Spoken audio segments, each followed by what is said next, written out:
Hello everybody, I hope you're all doing well. Let's talk low buy year. This is my first low buy year ever. For those of you who don't know, there's no buy years, there's low buy years. Obviously, a low buy year is a lot less strict, and because I'm new to this whole concept, I decided that's what I was going to do for 2025. But I'll also share my personal goals for the low buy year, the rules that I set for myself, and then also some ideas and mindsets and actions that I kind of put together to serve as the how I plan to achieve this, if that makes sense. We'll get into it. My main goal of this low buy year was to spend and save money more thoughtfully, being more intentional about where my money is going, as well as how much money I'm putting away. And since I've started it, one of the biggest things that I've been thinking about is being intentional about specifically where my money is going in terms of what companies. This is a direct quote from a video that I was watching about low buy years, but I really liked how she worded it, so I'm borrowing it and I'll link her video down below.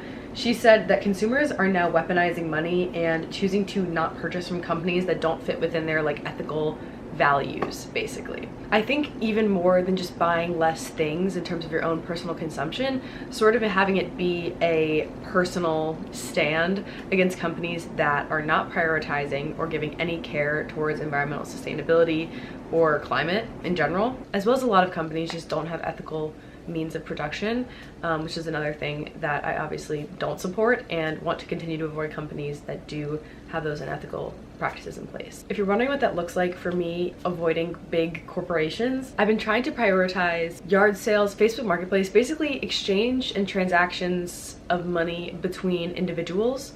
So I'm buying a mirror on Facebook Marketplace, we are exchanging goods and money, but it is a very informal practice and it's going from consumer to consumer basically, as opposed to me giving my money to Target, for example. A step down from that being thrift stores. I think some thrift stores are more ethical than others. I feel like if I could, I would try to avoid Goodwills a bit more than local thrift stores or thrift stores that are charity based like Salvation Army. There's also some other religious thrift stores and things like that. That's another tier, I guess, but all of these falling under the secondhand realm. The worst options being when you are buying new from big companies, basically. My first rule was no impulse purchases, so basically trying to let go of this instant gratification mindset. If I want to buy something, it has to be something that I've been thinking about for months, and there's been repeated situations where I'm like, oh, I wish I had this, I wish I owned this, I wish I whatever. And also it must be secondhand, so even after waiting a couple months, I have to check all the secondhand sites and outlets before I even consider buying it new. Buying new, absolutely least ideal situation.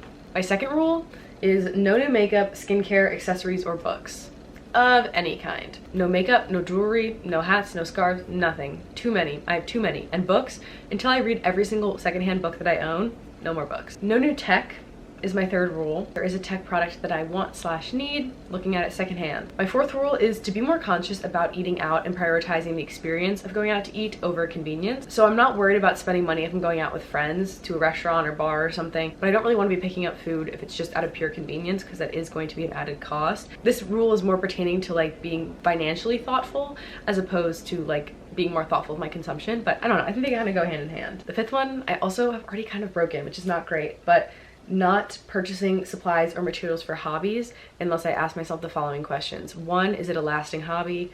Basically sewing being one of my biggest hobbies and something that I've been doing for long enough to where if I need supplies, I know I'm going to use them, but trying to avoid, oh my gosh, I just saw this paint by numbers on TikTok and now I want it. And then also the second question I have to ask myself is, have I checked Resource Exchange or Scrap or any other secondhand craft store, thrift store? Do they have the product secondhand? And if I've done that, if I've looked and it's not there, then I can consider purchasing it. The next one is limiting getting my nails done. I already got them done this year. To be fair, I did get them done for my birthday, so I'm not counting that. I also was at the gym and slammed my finger between two plates and broke my nail 3 days after getting them done, so awesome. But getting my nails done makes me happy, and I think it is more of an experience, and I'm supporting a local business, so I feel comfortable with that.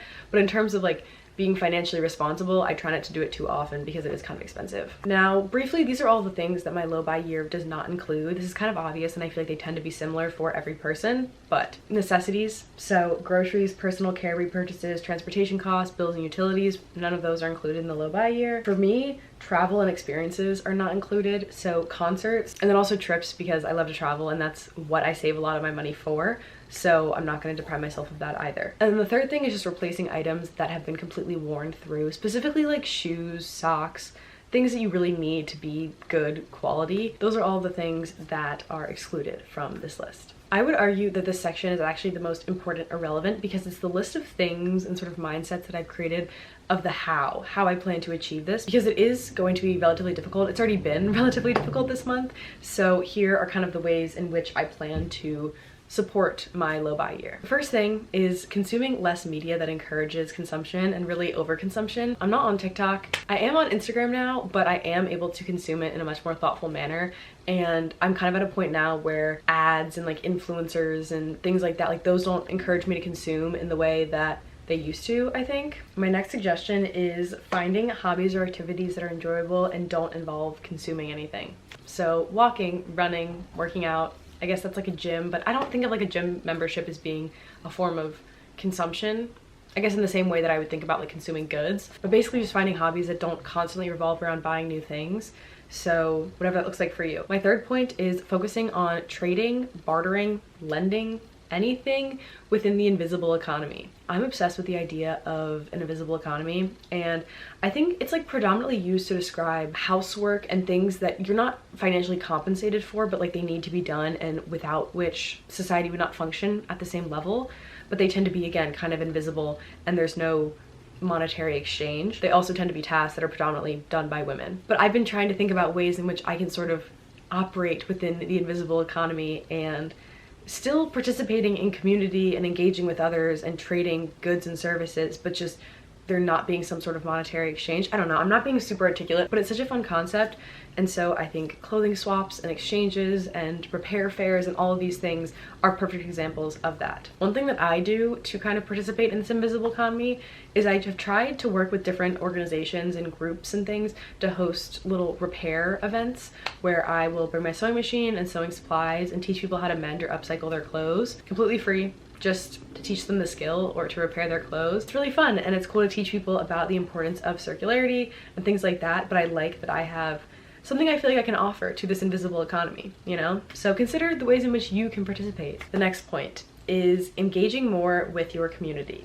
And I saw this video that made me think the other day because she was talking about how everyone loves to talk about community, how important community is, and then they don't participate in it. And I was like, ooh, I felt like she was calling me out a bit.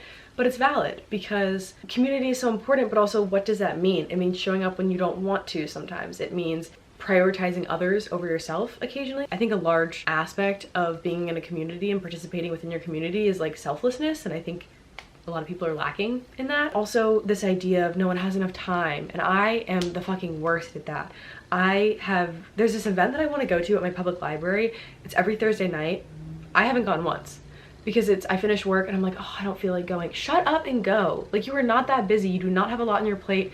You're just making excuses. One of my New Year's resolutions was to attend at least one community event a month. Attending free events, supporting local businesses, volunteering, parks, libraries, all of those things count. The fifth thing is learning to repair or upcycle your goods. I kind of already touched on that, but if you don't know how to fix something, see if someone else does. So stop thinking of your goods as being disposable and think about how can you revitalize them. And then the last tip that I had is stop trying to shop based on aspirations of any kind. Let's be realistic here. That's the main thing. It's just being realistic about your life. For example, if you don't work out, do you need 4 new workout sets? Maybe just the one and see if you go. And if you do, maybe you can purchase more, but otherwise, let's hold off on getting the 2-piece sets until we go to the gym frequently.